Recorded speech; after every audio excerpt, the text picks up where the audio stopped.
कक्षा 9वीं के सभी छात्र छात्राओं को सुप्रभात। बेटा, आज की वीडियो में आपको दोहराई कार्य करवाया जाएगा। जैसे कि हमारा 9th का सिलेबस सारा कंप्लीट हो चुका है, आपके प्री बोर्ड के एग्ज़ाम भी हो चुके हैं। तो अब हम स्पर्श पुस्तिका से स्टार्ट करेंगे, जिसमें आपके 4 चैप्टर्स हैं, जैसे दुख का अधिकार, अतिथि तुम कब जाओगे, और धर्म की आड़ में, और एवरेस्ट मेरी शिखर यात्रा। ये 4 चैप्टर्स जो हैं आपने स्पर्श पुस्तिका के अपने प्रिपेयर करने हैं फाइनल एग्ज़ाम के लिए।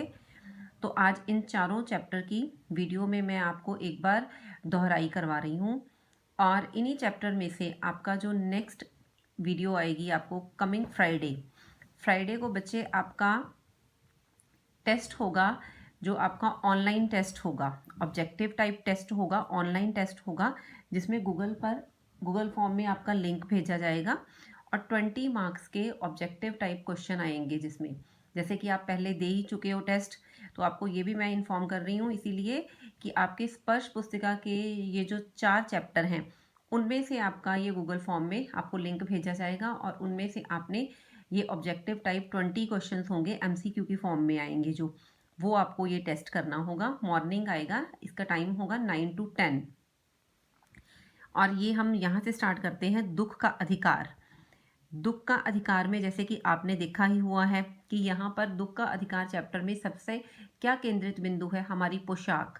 कि हमारी पोशाक जो है वो समाज में हमारा दर्जा तय करती है, वो बताती है कि हम समाज में किस लेवल की हैं। जैसे कि चैप्टर में दिखाया गया है कि एक बूढ़ी औरत जिसके बेटे की मृत्यु हो चुकी है और वो बेचारी फिर भी अपने बेटे की मृत्यु के अगले दिन ही बाजार में सड़क पर खरबूजे बेचने के लिए चली जाती है। और वो खरबूजे बेचने के लिए क्यों जाती है? इसलिए जाती है क्योंकि उसके परिवार का पालन पोषण करने के लिए कोई भी नहीं रहता, क्योंकि उसके बेटे की मृत्यु हो गई, उसकी बहू है, उसके पोता पोती हैं, और उनको कौन खिलाएगा? तो वो बेचारी को इतना भी अधिकार नहीं है, दुख मनाने का अधिकार भी नहीं है अपने बेटे की मृत्यु का, और वो अगले दिन ही खरबूजे की टोकरी उठाती है और बाजार में बेचने के लिए चली जाती है, और जिसको देखकर लोग तरह तरह की बातें बनाते हैं। तो लेखक कहता है कि मैं वो बाजार में बैठी हुई बुढ़िया जब जोर जोर से चिल्ला चिल्ला कर वहां पर रो भी रही थी और खरबूजे बेच रही थी, मैं चाहकर भी उसका दुख नहीं पूछ सकता था, क्योंकि सड़क पर बैठे हुए गरीब के साथ मैंने कैसी पोशाक पहनी हुई थी, मैं कैसे बैठ सकता था। तो एक पोशाक है जो हमारे समाज में बंधन भी बनती है, अड़चन भी बनती है, और हम दूसरों से कई बार पोशाक की वजह से ही हम अपना रिश्ता नहीं बना पाते, हम बात नहीं कर पाते उनसे। जैसे कि यहाँ पर निम्नलिखित प्रश्नों के उत्तर 1-2 पंक्तियों में दें। किसी व्यक्ति की पोशाक को देखकर हमें क्या पता चलता है? खरबूजे बेचने वाली स्त्री से कोई खरबूजे क्यों नहीं खरीद रहा था? क्योंकि उसे सूतक लग गया था। उस स्त्री को देखकर लेखक को कैसा लगा? उस स्त्री के लड़के की मृत्यु का कारण क्या था? बुढ़िया को कोई भी क्यों उधार नहीं दे रहा था? ये सभी क्वेश्चन बच्चे, और प्लस आपके 25-30 शब्दों के जो नेक्स्ट क्वेश्चन होंगे, ये सारे क्वेश्चन। और नेक्स्ट है आपके, इससे थोड़ा विस्तार से उत्तर दीजिए। ये क्वेश्चन आपकी जो कक्षा पुस्तिका है उसमें स्पर्श में जो बैक एक्सरसाइज में दिए हुए हैं, ये सारे क्वेश्चन आप प्रिपेयर करोगे, प्लस आप अपना चैप्टर भी रीड करोगे साथ में, क्योंकि ये चैप्टर के जो क्वेश्चन है वो चैप्टर के बीच में से भी एमसीक्यू टाइप क्वेश्चन आएंगे। तो इसके लिए आपको ये चैप्टर अपना पूरा प्रिपेयर करना है। नेक्स्ट है आपका एवरेस्ट मेरी शिखर यात्रा। इस चैप्टर में भी जैसे कि बताया गया है कि बचेंद्री पाल जो एवरेस्ट के शिखर पर पहुंचने वाली भारत की प्रथम महिला है, इस पाठ में उन्होंने एवरेस्ट की चोटी पर पहुंचने का रोमांचकारी वर्णन किया है कि किस प्रकार वो एवरेस्ट की चोटी पर पहुंची, उसे रास्ते में कितनी कैसी कैसी मुश्किलें आई, और फिर भी उसने अपने साथियों का साथ नहीं छोड़ा। उनका जो एक ग्रुप था वो अपने साथियों को साथ में ले जाकर कितनी मुसीबतें उठाकर भी वो वहाँ पर एवरेस्ट पर पहुंची और वो इसमें पहुंचने में कामयाब हुई। इस चैप्टर में भी बेटे आपको ये पूरा का पूरा चैप्टर ही रीड करना है, क्योंकि इसमें अलग अलग तिथियां भी दी हुई हैं, सन भी दिए हुए हैं, और इसीलिए आपको ये पूरा चैप्टर और सारे क्वेश्चन आंसर जितने भी बैक पे दिए हुए हैं वो भी सारे आपको ये रीड करने हैं। और साथ में ये आप 25-30 शब्दों के जो हैं वो क्वेश्चन आंसर हैं वो भी आप लर्न करोगे। और जो नेक्स्ट आपके वो दिए हुए हैं आपके 5 बड़े वाले क्वेश्चन आंसर है बच्चे, वो भी आपने लर्न करने हैं। ये देखिए, ये चैप्टर आपने पूरा पूरा करना है। और नेक्स्ट चैप्टर पर हम चलते हैं। नेक्स्ट चैप्टर है आपका अतिथि तुम कब जाओगे। अतिथि तुम कब जाओगे, इसमें बताया गया है कि किस प्रकार वो जो अतिथि के घर पे आता है, एक फनी चैप्टर है जो रहने के लिए आता है। तो उस दिन उसमें क्या,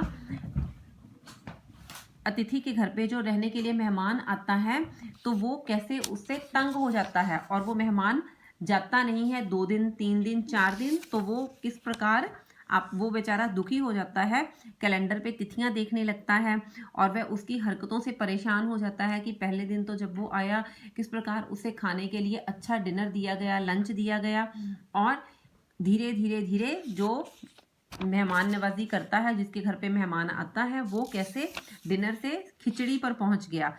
क्योंकि जो अतिथि होता है वो भगवान का रूप होता है और वो आए और किस प्रकार जाए। इसलिए हम तभी कहते हैं ना कि अतिथि देवो भव, कि जो अतिथि होता है वो भगवान का रूप है और वो आकर जल्दी ही लौट जाना उसे शोभा देता है।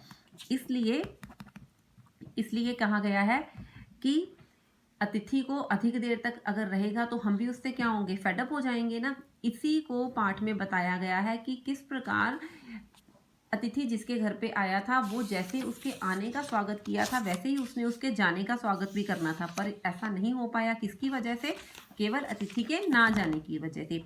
इसके बेटा आपको सारे क्वेश्चन आंसर आप लर्न करेंगे जो भी चैप्टर में दिया हुआ है, क्योंकि एमसीक्यू टाइप जो आपके क्वेश्चन आंसर होंगे बच्चे वो चैप्टर के बीच में से आएंगे, तो इसलिए आपको वो पूरा का पूरा चैप्टर ही रीड करना है। क्वेश्चन कहीं से भी पूछा जा सकता है।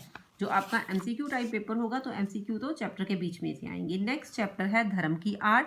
धर्म की आड़ चैप्टर में आपने इसमें बताया गया है कि किस प्रकार धर्म के नाम पर कुछ लोग आगे आकर बाकी दूसरे लोगों को क्या करते हैं, बेवकूफ़ बनाते हैं। क्योंकि वो क्या चाहते हैं, अपनी मोनोपोली चाहते हैं समाज में, वो खुद आगे आना चाहते हैं और धर्म के नाम पर दूसरों को बढ़ाते हैं। जैसे कि यहाँ पर बताया गया है कि इस पाठ में लेखक ने धर्म के नाम पर लोगों को आपस में लड़ाकर अपना स्वार्थ सिद्ध करने वालों पर कटाक्ष किया है। लेखक का मानना है कि इस समय देश में धर्म की धूम है।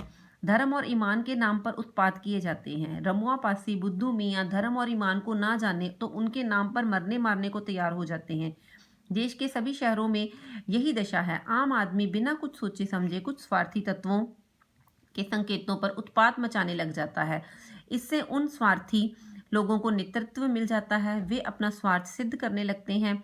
आम आदमी धर्म के तत्वों को जानता नहीं है, वह तो यही समझता है कि धर्म और ईमान की रक्षा करने के लिए अपने प्राण तक दे देना चाहिए। कि किस प्रकार आम लोग कुछ लोगों की बातों में आकर उनके पीछे लग जाते हैं और धर्म के नाम पर मरने मारने तक को तैयार हो जाते हैं। जिससे क्या होता है कि नेतृत्व कुछ लोगों के हाथ में चला जाता है, वो आगे आ जाते हैं और जनता को बेवकूफ़ बनाते हुए अपने पीछे लगाते हैं।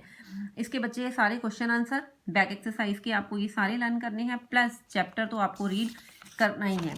तो ये आपके जो स्पर्श पुस्तिका के 4 चैप्टर हैं, यही बच्चे आपका जो टेस्ट होगा 5 फेब को फ्राइडे को मॉर्निंग आएगा आपको टेस्ट बेटा। वो आपका गूगल फॉर्म पे टेस्ट होगा जिसमें 20 एमसीक्यू टाइप क्वेश्चन होंगे। ये मैं आपको लिखित रूप में पीडीएफ में भी अभी डाल दूंगी, तो वो आप अपनी स्पर्श पुस्तिका की दोहराई जो भी करवाई है, ये आप चारों चैप्टर अच्छे से प्रिपेयर करेंगे। धन्यवाद।